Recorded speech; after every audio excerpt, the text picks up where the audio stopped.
நண்பர்களே, இது ஜியோ மார்ட்லேருந்து வந்திருக்கு. GVM 10,000 இது பவர் பேங்க்கு. இதோட விலை வந்து 399. இதில் டெக் 50 அப்படின்ற கோடு போட்டிங்கன்னா 50 ரூபா குறையுது, 349 ரூபா. இது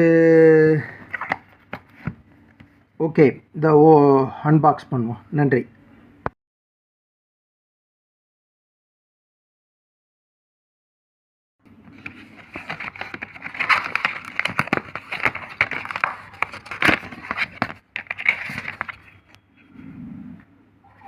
பவர் பேங்க்கு மேலே 2 USB போர்ட் இருக்குது, ஒரு C டைப் கேபிள் இருக்குது, ஒரு LED லைட் இருக்குது,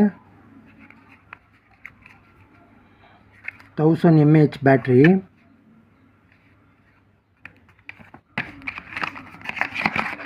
அதுபோக ஒரு கேபிள் இருக்குது. நன்றி.